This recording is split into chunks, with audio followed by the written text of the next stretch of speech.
I'm going to Chicago, baby. I'm sorry, but I can't take you. Yeah, that's what Louis Armstrong said to his first wife. I'm going to Chicago, baby, but I'm sorry, I can't take you. Let me tell you about Chicago. Around the turn of the century, we started developing into a kind of a business center there, and started attracting a few people here and there. But shortly after Percy versus Ferguson, you had the Great Migration. People from the South moved everywhere, West, East, and the Midwest. And straight up the Mississippi River is Chicago, and they came. We're talking 6 million people. Now these people came to Chicago. They brought their culture with them. They're looking for a better life in manufacturing. Henry Ford, okay, was doing his thing in Detroit, but Chicago was supporting all that with all sorts of manufacturing. You had meat packing companies all around Chicago, and you had the railroads. There was a lot of commerce, lots of good jobs. Oh yeah. Jazz started really in the south side of Chicago in small clubs.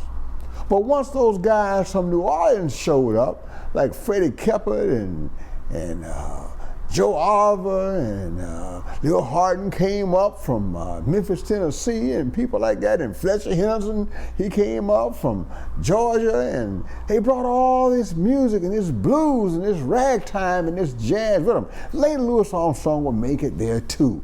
Yes, yes, yes, yes, yes. Now, with all these people moving into Chicago, you had all kinds of musical influences developing.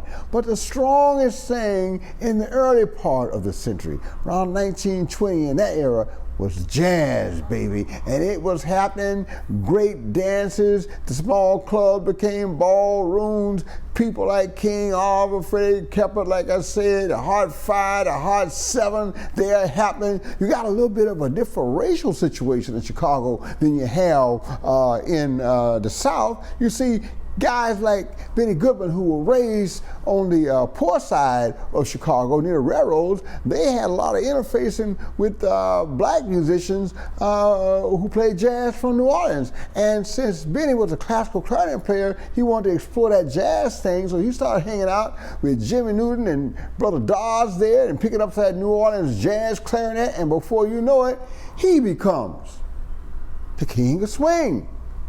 And a little bit later, the same with Jack Teagarden, and Bix Beiderbecke would have come through there, and so many other great musicians who were not black but were influenced by the black musicians from New Orleans. Chicago was happening, and that jazz tradition grew abundantly right alongside the Chicago blues tradition.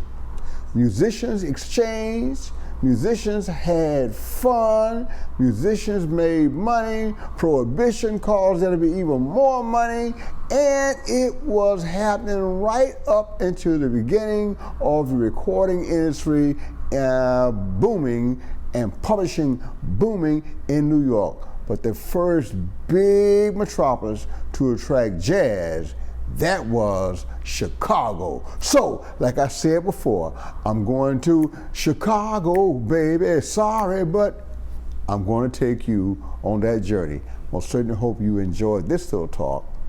See you next time.